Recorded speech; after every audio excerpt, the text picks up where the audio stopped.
It was just too much excessive force. Now, you get pulled over for a traffic stop. So I had a chance to see the video in full to where the window came down, then went up. Like me, myself, just a black man here, growing up right here in LA, I'm terrified of the police. So anything they say or do, I just gotta cooperate. Now, there was a little bit of a part where he didn't cooperate. Now, does that warrant him getting slammed to the floor and pushed down to his seat? No, it doesn't. But just knowing how scared to death I'm of the police, you gotta comply with orders. You have to.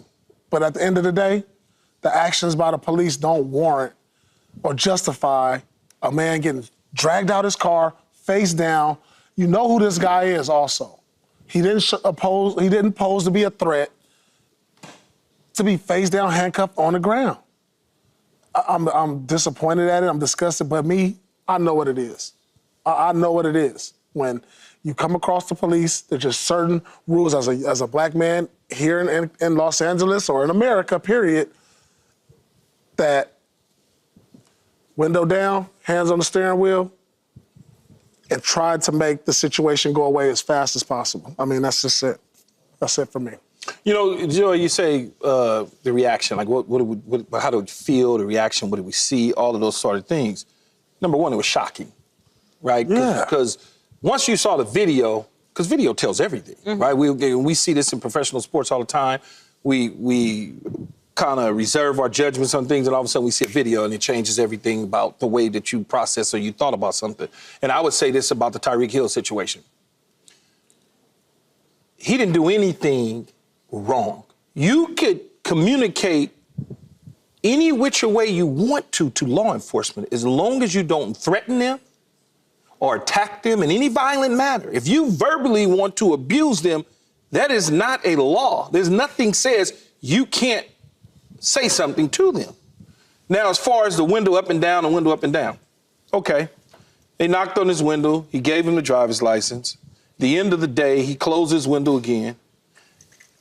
Now, at this point in time, you have other individuals that are coming up and saying, hey, man, that's T. Hill. So you clearly, within that couple minutes, you know who he is before you yank him out the car. Now you're asking him to roll down the window, and he's like, okay, I'm rolling it down. And you're saying to him, get out of the car. And he's like, well, let me get out. He didn't even have time to get out the car. He barely, if you ever been in sports cars or whatever the case is of driven sports cars, they're low to the ground. I drive a sports car. It's low to the ground. The seats are tight. The seats aren't wide. There's all sorts of little maneuvers in your seat belt and the way you have to adjust it to get out of cars with the doors going forward and not opening the traditional way. But you're going to help him get out of the car without him asking you to help him by the back of his neck as if he's a trained dog of some sort.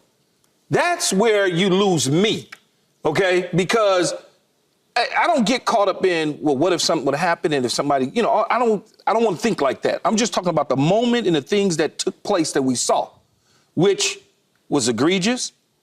And if I'm Tyreek Hill and I'm Calais Campbell and I'm Jonnu Smith, I'm lawyering up. And you're gonna write me a check. That's just the reality of it. I'm gonna sue your ass. That's just the bottom line. Not only that, I want all 4 members, because I think it was 4, that was at the initial scene, I want all of them removed from being correctional officers or police officers or whatever you want to call them. I don't need them serving our community anymore. Because if they're going to act that way toward him, how do they act toward normal civilians that's not athletes or celebrity types, that's just normal, everyday working people that pay taxes and how are you going to treat them? Even if you was having a bad day, there's plenty of police officers that have bad days. There's plenty of non-police officers that have bad days. But it gives you no right to treat him that way at all whatsoever. I'm gonna do my best here. It's actually exactly what I expected. I didn't see anything I didn't expect because I've seen it so many times. Yeah. I knew he didn't do anything to get warranted for him being face first on the ground outside of the stadium. I knew he didn't do anything to warrant that. What would Tyreek have possibly done to warrant the cop grabbing him by the back of his neck and yanking him and throwing him on the ground and then putting his knee in his back and putting him in handcuffs. A speeding violation? Why does he even have to get out of the car? Why does he even have to get out of the car? The situation escalated so quickly over an attitude. Let's just call it what it is. He didn't like how Tyreek was behaving. He wasn't doing anything illegal. He wasn't threatening them. He just didn't like how Tyreek was behaving. So he yanked him out of the car by the back of his neck and threw him on the ground. He knew exactly who he was dealing with. He knew it was Tyreek Hill of the Miami Dolphins. He knew it was a player before he knew it was Tyreek Hill because they're working at the stadium. So every single level of this really has me infuriated because it happens time and time and time again. And we say this flippantly that, oh, well, what are they doing when there's not a celebrity involved? We already know. Because they're doing this to someone who they know they're going to have consequences to doing this for. They didn't care in the moment that there was going to be consequences, and they still behaved this way. So you already know what they're doing to people who can't hold them accountable. You already know what they're doing to people who don't have a platform and a voice, and a billionaire who can make calls, and the NFL who can get involved, and a team that can make statements. You already know what they're doing to everybody else in that city. So I'm infuriated. I'm angry. I don't want to hear excuses about it. I'm tired of hearing excuses about it. We are a society and we have a community that we need to protect and serve and treat with dignity. You can't have bad apples when you have a license to kill. Are you a license? So you're a licensed criminal? We're paying taxes to keep you employed as a criminal? Is that what I'm supposed to accept? Because that's what you're telling me. Oh, there's bad apples. There's no bad apples when you can kill people and get away with it. When you can abuse people, when you can throw people on the ground out of their car outside their place of employment, you can't be a bad apple and you can't have people around you who can't talk you down when you're behaving that way. So I'm infuriated and this really hits me hard because my family goes to that stadium. I've been to that stadium. I've been in a car driving up to that stadium. I've been there many times. My family goes to that stadium. It is inexcusable to me that we continue to find ways to maneuver around and make it okay that they behave this way. It's not okay. It's not okay. And it's not just because it's Tyreek Hill. It's actually more because it's Tyreek Hill because we're talking about this on a national television show. They're talking about it on all the news stations. They're talking about it on everyone else's show because it's Tyreek Hill. They're not talking about the people that they do this to who don't play for the Miami Dolphins. And because we know, but listen though, because we know this as black men, I've been pulled over, handcuffed, and told they thought I robbed a gas station. Coming out of a gas station. And told, we thought you just rolled the. So, and knowing this since a kid, Tyreek's job in this situation, it doesn't warrant this. It doesn't warrant what they did ever, is to comply. Because I would have hate to see this end in a different way, Joy, where we've seen it end in police shootings. So at all costs, and this be a lesson learned, do what you're told. So like, even if the cop is going overboard, window down, put the window down. Get out the car, let's step out the car faster. We don't even want it to get to this situation because we know it can end, and it has in the past ended on too many occasions with us going to the cemetery. You always want to comply with law enforcement.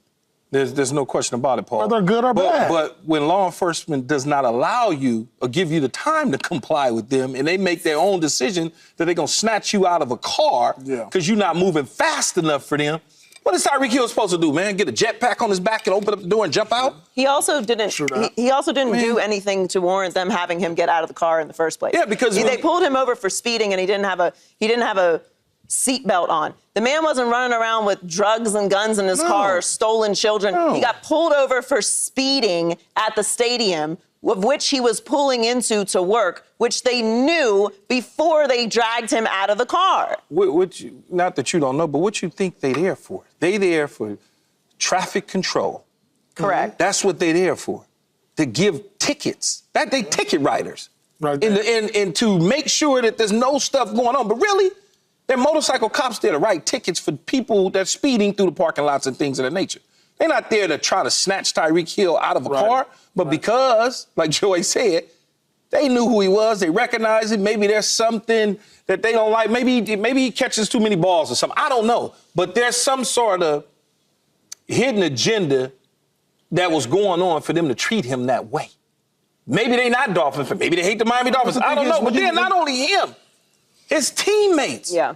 All they was doing was trying to make sure just like I would do if I saw you and Joy, if I left this building and we got in our cars and I went down Pico and all of a sudden I seen y'all pull over, guess what I'm gonna do? I'm gonna probably pull over too. Right behind y'all and see what's going on.